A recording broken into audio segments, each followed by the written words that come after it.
Jesosy malala.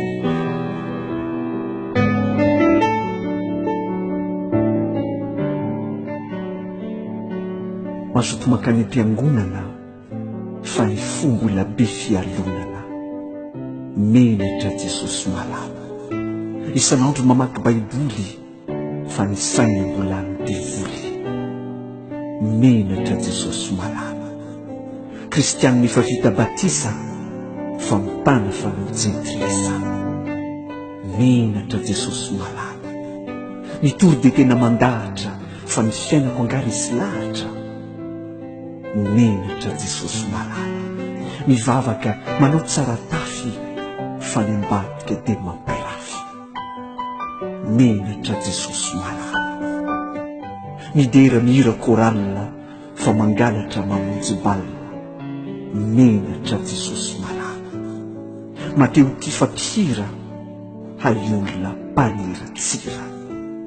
Menatra Jesosy malala. Malaza medidy rehetra saingy tsy mety miova ny toetra.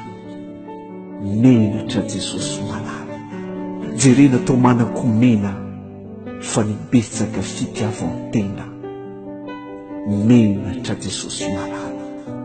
De raina fa tena mpivavaka fa indrisy mpanavakavaka. Menatra Jesosy malala. Androany ahoana rahalahy fa raha mpitsonga fantatra elahy. Menatra Jesosy malala.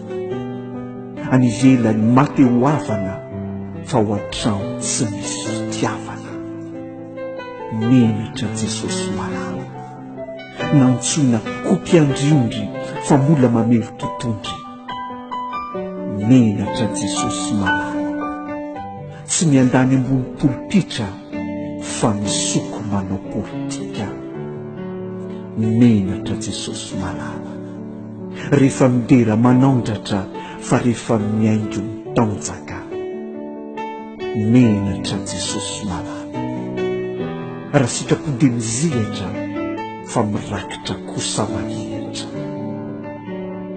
Menatra Jesosy malala.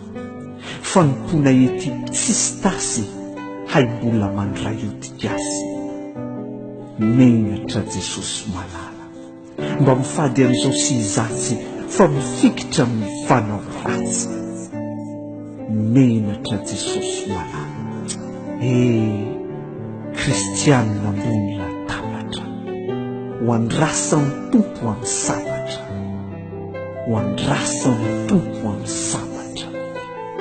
Menatra Jesosy malala. Ny fonina fa zanaka dala, vonjeo afavokiana. Vonjeo afavokiana.